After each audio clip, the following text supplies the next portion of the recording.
Hello vinyl community, this is Randy. Back today with another video. A couple days ago, I was listening to soundtrack album.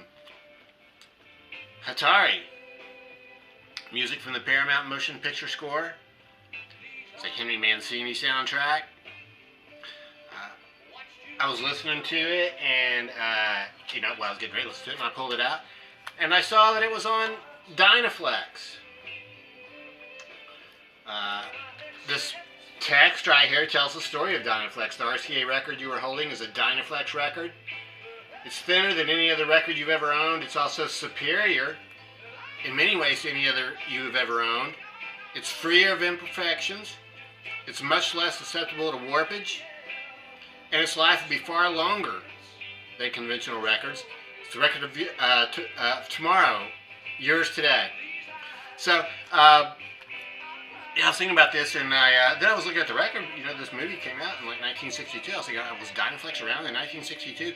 It turns out this is a reissue record. Yeah, the catalog number, I guess, actually says right there RE, which must stand for reissue. So this, I guess this must come out in the late 60s. This reissue of this record. But I've noted in some VC videos in the past that sometimes people seem to be a little bit wary of Dynaflex records, like when they find them in the used bins or something. They're not sure if it's going to be something that sounds good, but I played this record and it sounds fantastic. And I was thinking about Dynaflex, and I thought, I think two of my favorite records of all time are on Dynaflex. So I checked, and they are on Dynaflex. So today I'm doing sort of a double time-tested records thing. Well, for one reason, because both these fit into the Dynaflex category, and also I don't really have any other records by these artists except for these two that have stood the test of time. So I'll just condense them into one video here. So the first one I wanted to show you was Lou Reed, Rock and Roll Animal. This one is on this tan RCA label, but you can see right there at the bottom that it says Dynaflex on it. This Mancini album does not actually say Dynaflex on the label, on the orange part of the label. It just has it documented here on this. So, and Lou Reed's doesn't actually say anywhere on here that it's a Dynaflex record. It's only documented on the label itself. But anyway, Lou Reed, Rock and Roll Animal. This is one of the records I probably have played, possibly as more than any other record I own. I mean, it's kind of hard to say for sure, but I mean, the actual hard copy of the record, because I bought this record when I was a junior in high school, and I listened to it basically every single day of that school year, because I would listen to it when I was doing homework, and I had homework every single day of the school year, thanks to Miss Phelps, the trigonometry teacher, who gave us homework every single day of the year, including over the holidays. So when I was doing homework, I would listen to this every day. I'm sure my parents must have gotten tired of hearing it, because I played it a lot. Of course, this is back when I only had probably 40 or 50 records. Didn't have many records back then, so this wasn't the only one I played, but I played this one a lot. So what a fantastic record. I'm a little bit hesitant to do this as a time-tested record because it's so popular in the VC. I mean, I think everybody has just heard this so many times, but it's just such a great record. I love the way it starts with the intro for Sweet Jane. I've had a question about this record for the longest time. I don't know if Lou Reed actually plays guitar on this. It says over here musicians, and it lists two guitarists, Dick Wagner and Steve Hunter. And there's also got keyboards, drums, and bass, but it doesn't list Lou Reed as playing an instrument. And on the front and back covers, he is only he doesn't appear to have a guitar. I guess he could have one slung around his neck there, but I don't think he does. Such a great album. I really love the introduction, about 5 or 6 minutes of just guitar work. Then what I think happens is that Lou Reed walks out on stage there after about 6 minutes, and you can hear the applause.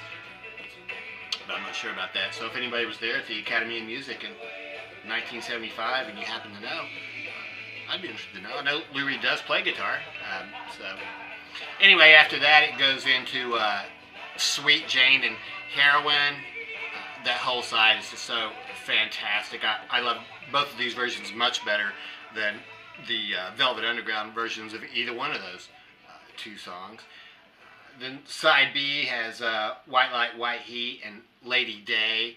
So those are pretty good. I mean, those aren't bad. But then Rock and Roll. So once again, just much better than the Velvet Underground version. This is the definitive version of Rock and Roll, I think. So this is a record that has really stood the test of time for me.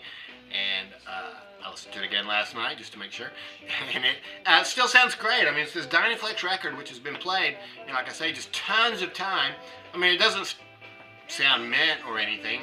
I would probably classify it as, I think I would probably call it very good plus, or at least still a very strong, very good. I mean, there's just a little bit of surface noise on it, but when you consider that it is, I've had it myself for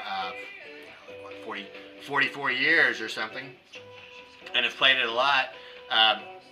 It's pretty good. I mean, I would say the sound quality on this record that I have that's 44 years old is probably about the same as a lot of the new records I was buying back in the early part of the 2000s when the quality was just so low. And unfortunately, there's still a lot of records that come out that have a lot of surface noise. So this matches up pretty well, I think, with a lot of those.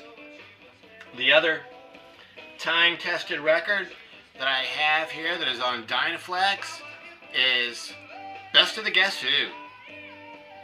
This is a record that once again, this is the actual copy that I got, and I believe I got this somewhere around 1972. It's hard to say for sure, but I think I was probably in about 5th or 6th grade when I got this record, so about 71 or 72. And yeah, this is just one record, 12 songs, Best of the Guess Who. Here's the track listing, and what an incredible album. I mean, this is one of the bands that, I just kind of feel like their greatest hits is probably going to be all the Guess Who that most people probably really need. Even if you want to hear more, I mean, that'd be great too. Burton Cummings and the Bachman brothers, I guess, were the main people in this band. So, especially on side one, every song, These Eyes, Laughing, Undone, which is the song we're hearing right now, such a great song.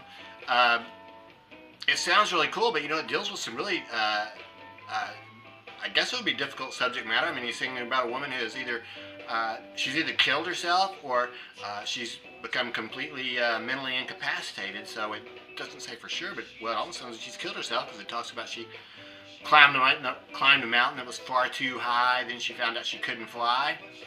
So fantastic song.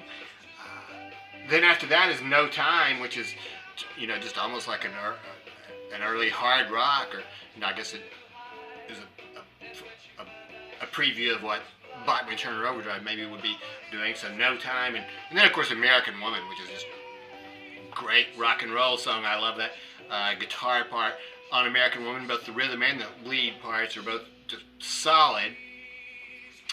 So fantastic album. The side one ends with No Sugar Tonight. Side two is actually good too. I listened to side two last night. So Hand Me Down World, Bus Riders, Share the Land, Hang On to Your Life, I think is really maybe the best song on side two. But it's really side one of this record that makes it a time-tested record. So once again, a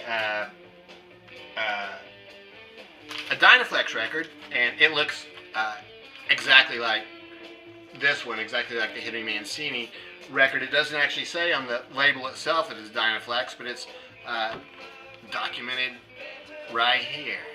So there you have it. There's just a short tribute to RCA Dynaflex records. I did a little bit of research on them, and they started using them in the late 60s, and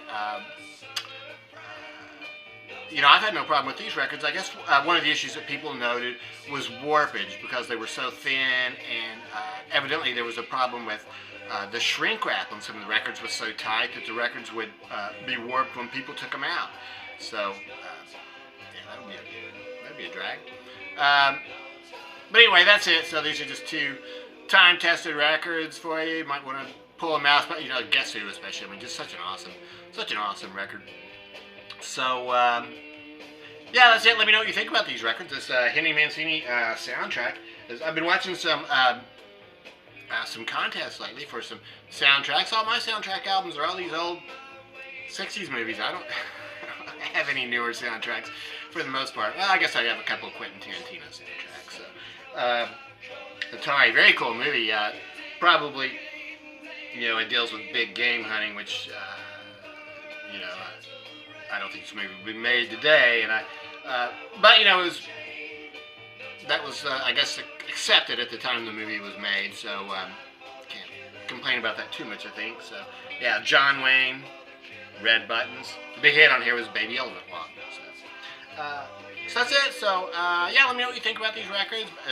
Dynaflex. Do you have any Dynaflex records? Have you had problems with them, or you had good luck with them? So that's it. I hope everybody's having a great day out there.